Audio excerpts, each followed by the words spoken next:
Chapter 2, Between Two Dreams. Ice pellets stung my face like bees as I lay face up, entangled in a bush 3 days before my wedding day. Stunned, I lay there staring up at the gray March sky, assessing the pain in my ankle and calling out for someone to help me. I was just leaving my in-laws' home where we had finalized last-minute wedding plans. A severe ice storm had moved in unexpectedly, and my broken ankle in the slick streets landed me on my soon-to-be wife's couch overnight. Through this experience, I began to get a glimpse of the cost of marriage. I watched my fiancée struggle with my injury, bringing me soup and pillows like my new mother. She particularly struggled at the wedding when I showed up in a cast, not the dream she had for her special day. The greatest challenge came in our honeymoon. She had to push me around Disney World in a wheelchair for a week and do all the driving around town. We were given a handicap access hotel room and had difficulty boarding shuttle buses and getting in and out of crowded areas. We were beginning the dream of marriage with some significant and unexpected challenges. At the end of each day, my wife and I were exhausted. Weariness turned into a lack of patience, which turned into some real fights. Fights in the early years of marriage are different. The rules haven't been set, so we are unaware of just how deeply we can wound each other with our words. There isn't yet the long-term demonstration that neither of us will leave if things get too bad. I was beginning to realize through my own physical pain and the newfound relationship difficulties that my dream was going to come with a cost. How high a cost? I had no idea. I was caught between two dreams. The first was that of easy companionship, of amusement park rides and bouquets, of early morning giggles and lingering kisses. The second wasn't a dream at all. It was a nightmare. It was the nightmare of harsh words and hurt hearts, and the insecurity that comes with not knowing how things will end up. Real dreams usually cost more than we bargain for. This was true of my dream of marriage. All my life I longed for a home of beauty, order, safety, and kindness, primarily because my home growing up did not include those things.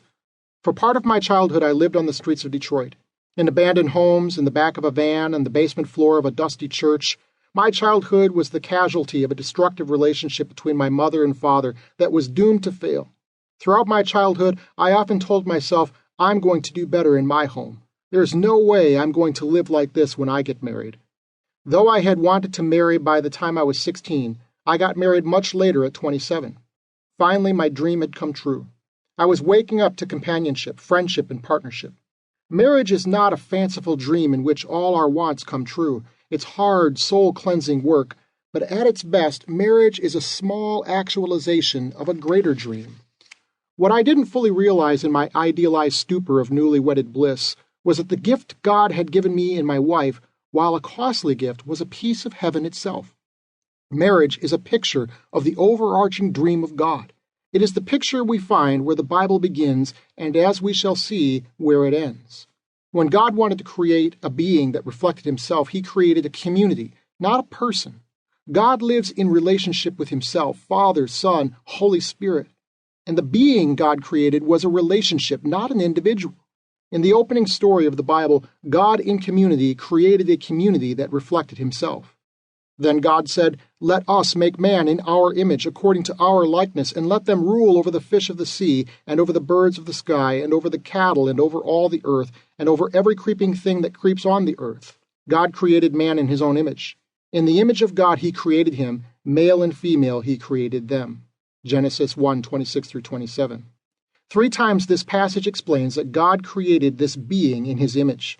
But it's not a singular person who ends up being the possessor of God's image. Instead, it's a community, Adam and Eve. God's creative work culminates in the word them.